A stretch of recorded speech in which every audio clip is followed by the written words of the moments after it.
Good morning, ladies and gentlemen. Welcome to yet another episode of Rendezvous with Anzar Saqib on CxO Global TV. CxO Global Forum is a knowledge sharing platform for all C levels across the globe. We take massive pride in contributing to the knowledge economy with our League of Extraordinary Gentlemen and Ladies who are not only domain experts but key thought leaders and those people who have made a considerable amount of difference and significance in the fields that they're working in.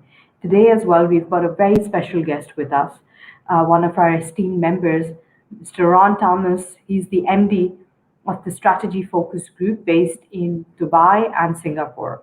Ron, thank you so much for joining us today once again. Thank you. Always a pleasure. Always a pleasure. Right. Ron, so we keep talking, and everyone's really inspired by your journey. But 1 second, how about you tell us a little more about yourself that people probably do not know about you yet? Some Okay. interesting. Yeah, it's a long journey. I started my career in sales with IBM right out of university. And that was a great career. But I eventually left because my family owned a bakery. And I really wanted to do this entrepreneurial thing. And I left and went there and learned how to bake. And my plans were to take it and build it into a chain of bakeries. But it didn't work out. It didn't work out because my plans were different from my aunt and uncle's plans. And there was a clash. And eventually I went back into sales and worked and just a regular job kind of thing. And there was an opportunity to go back and work with IBM again. And this time it was in learning and development. So what I interviewed as a trainer on Microsoft Office, and I knew just enough to teach a class. And I was one chapter ahead of everybody else that was in the class. So it was kind of learning on the fly. But it was successful, and I created a brand around getting it done, taking on any assignment, learning as I go along, and would never say no to any opportunity that came up. And eventually, the branch manager, the manager who was in charge of training for the Northeast region of the U.S., got married and moved to Texas, and I was not even considering the job of taking over her role. And the regional leaders, the people that were in the so-called C-suite of that division came to me and asked me to take it over. And I learned a lot from that because I had never turned away an assignment, whereas a lot of trainers, they wouldn't do certain things. They would only train on certain products. And I would train on anything. And because I figured if I could stay a couple of steps ahead of the people in the class, we could learn together. And they didn't know that, but it worked. And I ended up managing that division for approximately 8-9 years. And what happened was that IBM, very profit-driven, revenue-driven, we weren't meeting the targets. So as a result of that, they tried to sell it. And the other option was to just close it down. And they decided to close it down. I stayed on like 6 months, since 6 months, closing it down. And I left there and went to Martha Stewart Living in New York City. And I started as a training manager. And 9 years later, I was vice president of human resources. So again, there was a lot of opportunity. I looked at every opportunity. I looked at evidence approach to promotions because my goal was to get promoted. And every time performance evaluations came up, I had a list of successes. So I was always able to make the case, and I just rose all the way to the proverbial top, of that organization. But 9-10 years in, this was after Martha came back, because as you know, the story behind it, she went to jail, and after she came back, after she came back from jail, things changed, and I left. And I went to work for Xerox in one of their consulting practices, Talent and HR Solutions. I was the principal of that unit. And I was there for a little over a year, and I came in one day and there was an email from a search firm out of Saudi Arabia, Riyadh, and inquiring as to whether I would want to take a role as Chief Human Resource and Administrative Officer. And I applied for it, and within 6 months, I was on a flight from New York City to Riyadh. Got off the flight, it was 110 degrees. Wow. Yes. So, but it was a great opportunity to be an expat, which was what drove me to do that, because I wanted to kind of get out of this so-called USA bubble, and I had never done work globally, and so I figured this would be an add-on to the global brand. And I stayed there for a little over a year, and someone contacted me again concerning a role here in Dubai as CEO for a Great Place to Work. And I came from Riyadh to Dubai, Great Place to Work, CEO. And I was here for a little over a year. And when my contract came up, I got a business license and I started work. And I've been working ever since. Yeah. So Awesome. now we work out of, a lot of our work is in Asia. I have a project starting tomorrow with a huge bank, global bank out of Singapore for 4 days, because we do half days, it's all virtual. Next week, I'm doing a project out of Europe. Again, that'll be evenings because of the time difference. So the vast majority of work now is virtual. I did do a project last week for a major grocery chain where we did a leadership development project for that group. So it's opening up somewhat, but the vast majority of it now is based on virtual. So I look back on my career to sum all that up, is that I looked for every opportunity. I had a goal in mind. I just was not taking it to get a job. I'm going to take this to do this, and then I'll see what happens when I get to that point. So I was always kind of driven behind getting the next level, and the next level in a lot of cases would be a title. And that's always kind of driven me in my career. So, and I'm here now doing this, talking to you and having fun. Sounds like an inspiring journey. But what is it that inspires you, Ron? Not just, so I'm going to do this and then I'm going to reach there. But what truly inspires you about what makes you get up every single morning and strive for that greater goal? I had good parents. My father was a small business person. He owned real estate, owned some houses. He owned a taxi company. This was way before Uber and all of that kind of stuff, because he would have been out of business now. Yeah.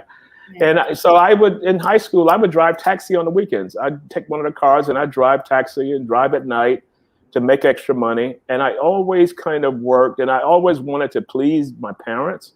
My mother was a housewife. So my motivation is that if they're looking down, I would want them to be proud. So that's always kind of something in the back of my mind. If I make a decision, what would they think about it? Would they say, "Wow, he's doing great things," or "Why would you do that?"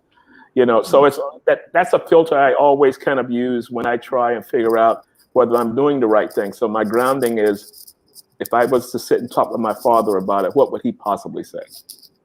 Right. Sounds amazing, and I'm sure they're very proud of you.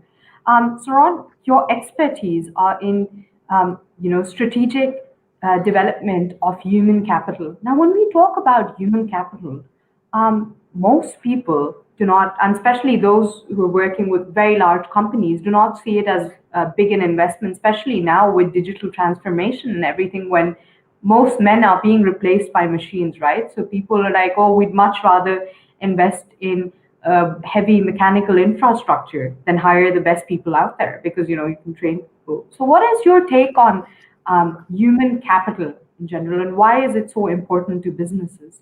Okay, first of all, let me address the AI approach, robotics approach. I read an article a while back that for each job that would become decimated as a result of automation, 1.5 jobs will be created. 2.5 jobs will be created, because the robotics are going to have to be programmed. They're going to have to be all the things that goes with building that robotics factory. Mm-hmm. There's going to be a lot of jobs that's going to need to be created in order to make that work.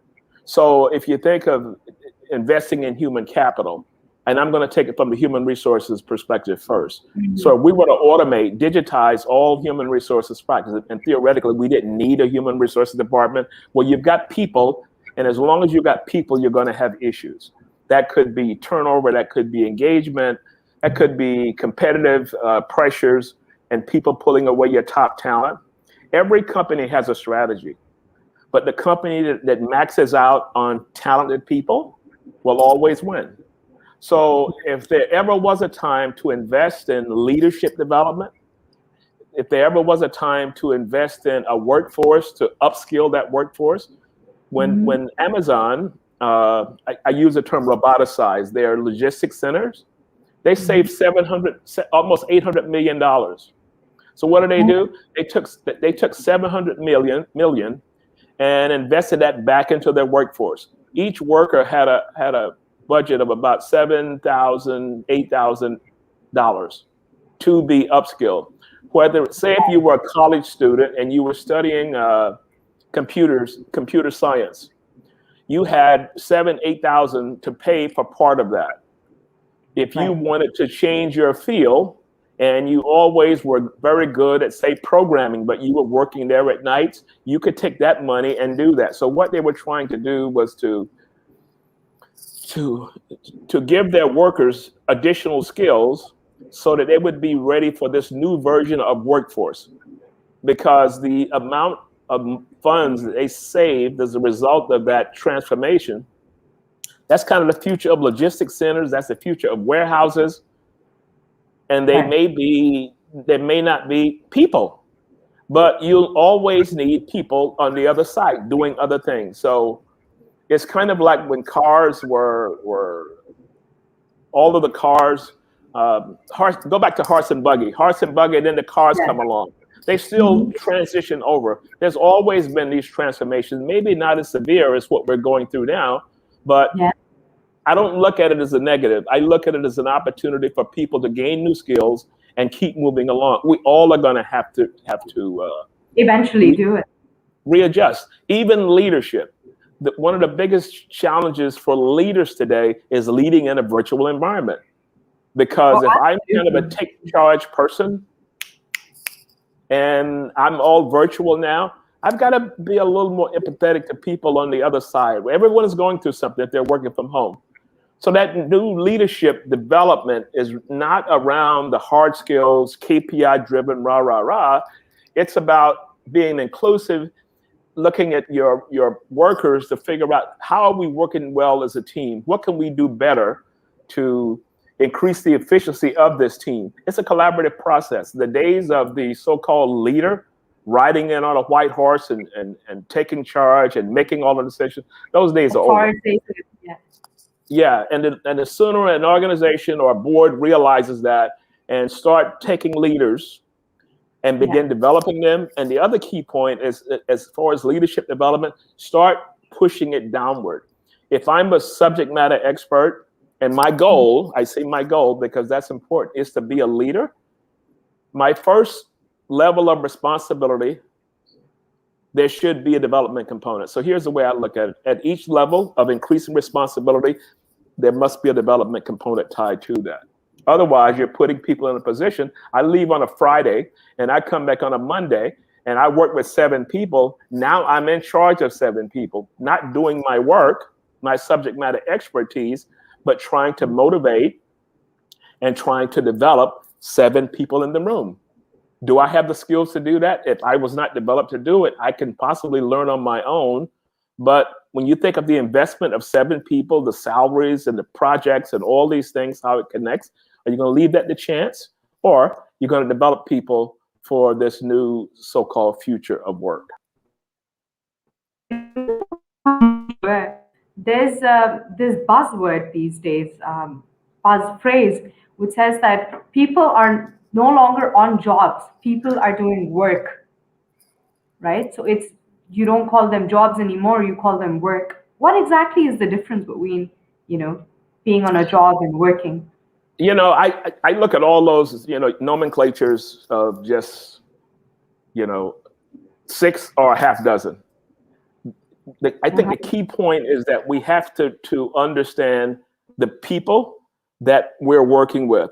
How are we going to develop these people? You can call them whatever you want, but I would look at them more as a partnership, because every company has a strategy, but it's the people you have and the level of talent that's going to drive that.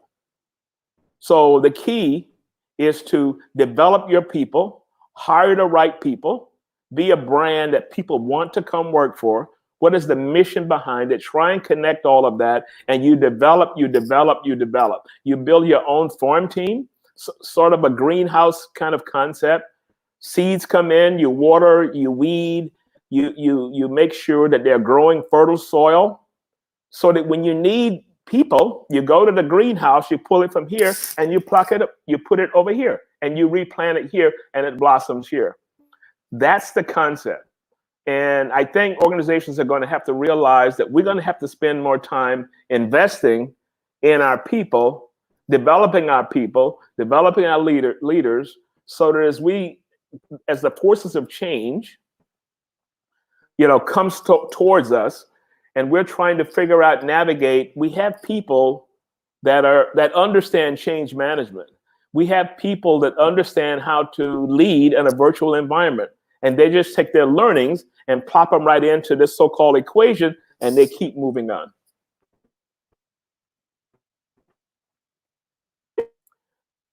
I think you're frozen.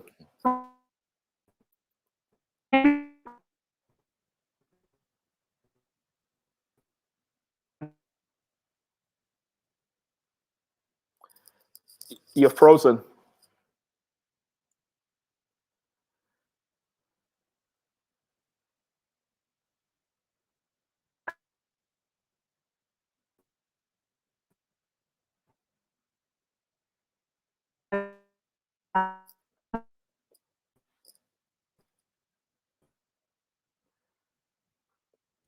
Your screen is frozen, and I can't hear what you're saying. I'm just going to send you a text. Right. Am I back now, Ron? Yeah, you're back now. Yeah, good. You're back now. Yes. Right. So unfortunately, with the increasing, changes in the workforce and the company culture, there's a lot of technical issues that we face time and time again. Yes. But I think one thing I've learned is that you just need to be more agile in your approach. Just if one thing doesn't work. Yeah. But Ron, another interesting thing that people keep talking about is that there's been a change in the culture at workplaces. And you keep talking about the corporate culture, you keep talking about the company culture. What exactly does that inculcate, and how can a leader make the right kind of culture for his workplace? Yeah, so I'm glad you mentioned the leader, because the leadership drives the culture. HR does not drive the culture. HR plays a role in embedding that throughout the organization, but the leaders have to eat, breathe, and sleep the culture of the organization. And I'll give you an example of that. There was a CEO here during COVID. One of his workers, the first worker, tested positive for COVID. And they were trying to figure out, when this thing first started, they had their HR people to look at their workforce policies to make sure these people would be covered. There would be no out-of-pocket expense if anything happened. They got that squared away. They communicated to everybody, don't worry about the insurance aspect. All this is covered, blah, blah, blah. So that was kind of one thing people were kind of concerned about. And, so it was one thing less to worry about. The other component is that one of those workers contracted COVID-19. This was in the beginning, and was in the hospital for a couple of weeks, came out of the hospital, home for a week or so, and it was time for him to come back to work. Well, the word was that everyone in the store, it was a retail business, everyone in that particular store did not want to come to work because they were afraid this person was coming back in. What did the CEO do? The CEO and his leadership team came to that store that morning, and when that bus pulled up with that gentleman on there, they welcomed him into the store to tell him how proud they were of him. all of this in front of all the personnel in the store, and it just kind of let the air out of the angst that people were going through. That's what you talk about, a caring culture of an organization. And this is the same leader that on one of his calls to the all hands on call, he told people, I'm going to give you my mobile number. I don't know the answers I may not know the answers when you call me, but I'll find out. We're all in this together. That's what I'm talking about. Leaders that will take the stand, not a leader that gets up in a meeting and says, yeah, we're all in this together. And then you're beating someone over the head because of some minor infraction. So if you set the example, it will cascade down. And the leadership has to set the example. It doesn't matter what you have on your website, or you get up and have some slogan that you're always repeating. If you can't live it, if I can't see it, if I can't connect to it, it means absolutely nothing. Yeah, you think of layers on an org chart. Leader says this. That's 5 layers to go through. You ever, when you were in school, they had this little game you'd play. You whisper in somebody's ear over here, and it goes around the room. And when it comes out on this side, it's totally different than what was said over here. That happens in organizations. And the filter is every level. If I say here what we're going to do, it gets here. It may be watered down somewhat. As that keeps going down to the latter person on the totem pole, it means absolutely nothing. Right. So, but a lot of leaders, and since I keep talking to them, they oftentimes have difficulty interacting with everybody from their organization, right? Because you can do that with a smaller company or a startup, but when you're running a big FMCG, it is hard for you to remember everybody's name or connect with them on a personal level. Yeah, that's hard to do, but the thing is that why couldn't you set up once every 3 weeks, you go to one of your sites and you have coffee with everyone in the plant?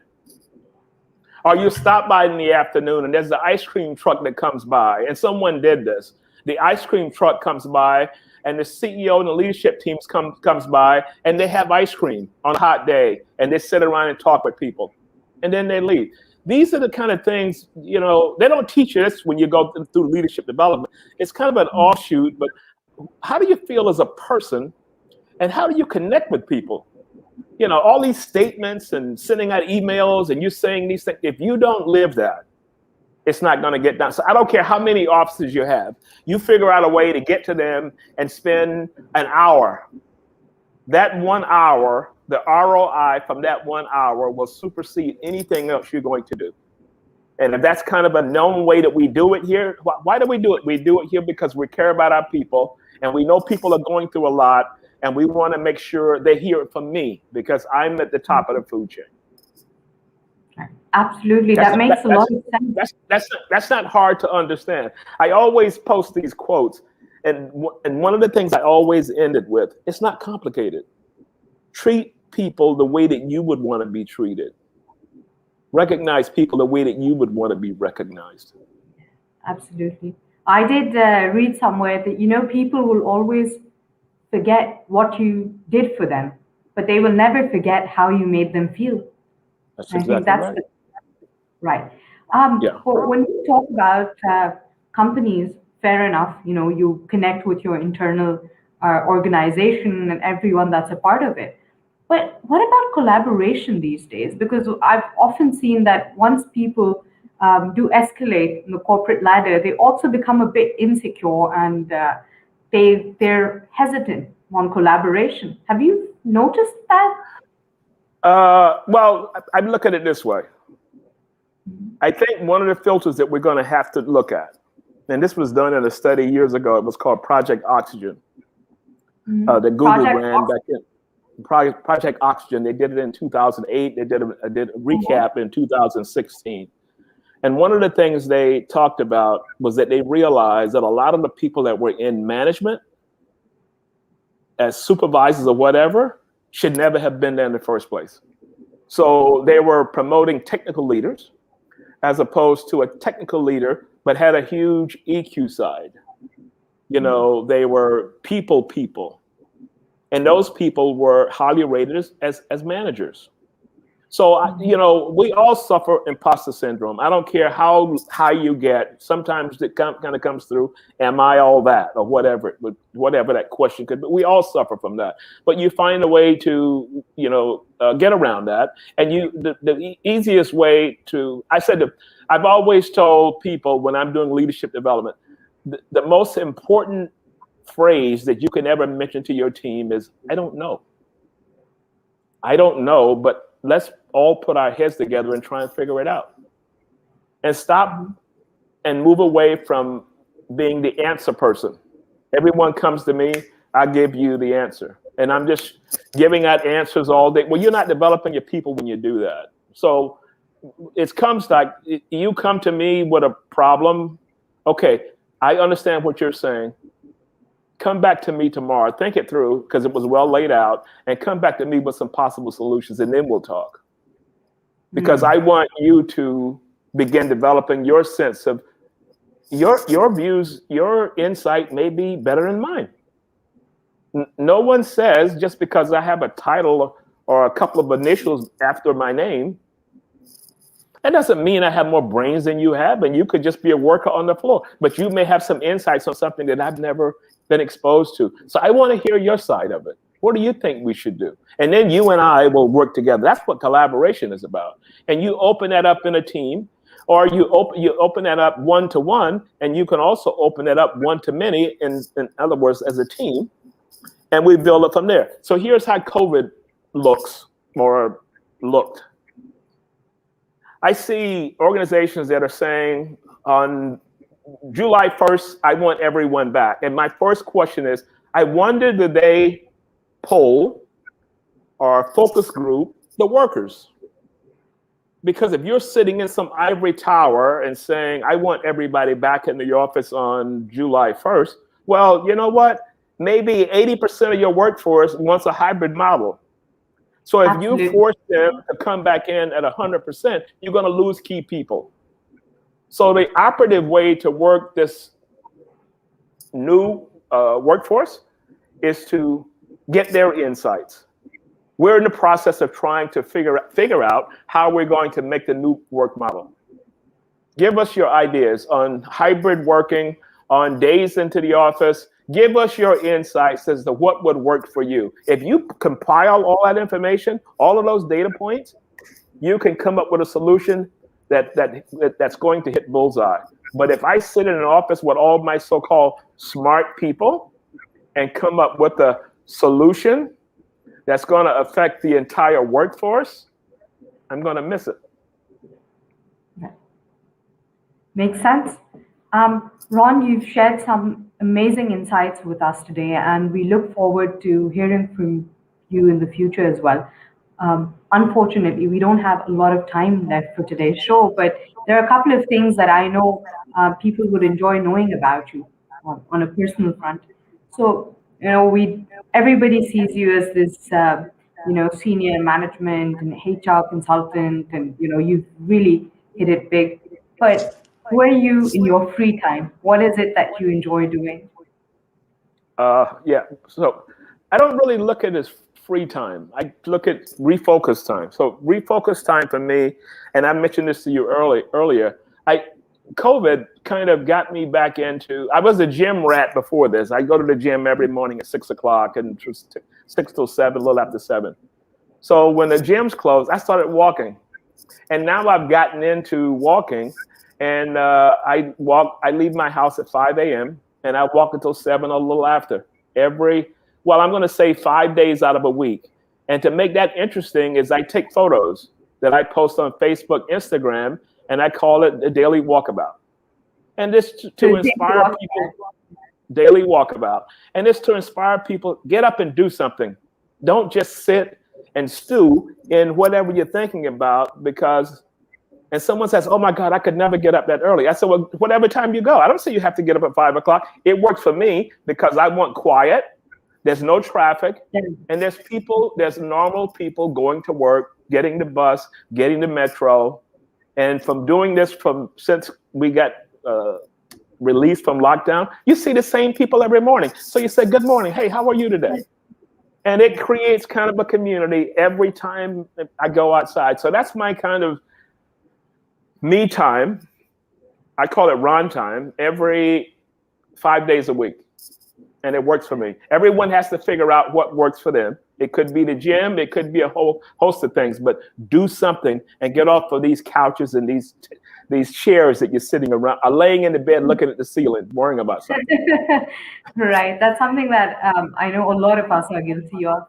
Yes. But Ron, thank you for your time. In the end, I'd like to ask you, what do you think is the utility of forums like CxO Global? What kind of benefit have you derived from it? The camaraderie of levels of discussion. You know, everyone is sharing, and this is collaboration in its truest form. Everyone is sharing. Sometimes somebody will share something appropriate and they're called out, but it's cool. Everybody's cool. And it's kind of like when I get up in the morning, it's the first WhatsApp group I check to see what's out there, see who posted what. Okay, cool. I'm going to make a note. I'm going to come back and respond to this later. Or if something comes across from my side, I'm going to take that and I'm going to post it into the group, see what people think. You know, because you never know what's going to resonate with somebody. The story I just told on the walking, if that turns one person to get up in the morning and do something, I've done my job. Or we've all done our job. So you never know where it's going to come from. Amazing. Thank you so much for making our morning that much more inspiring, Ron. We look forward to hearing from you. Ladies and gentlemen, that was it for today. And we hope to hear more from you in the feedback, in the comments. And if you want to learn more about what Ron does, we've shared some links in our description here. Up until next time, here's me signing off.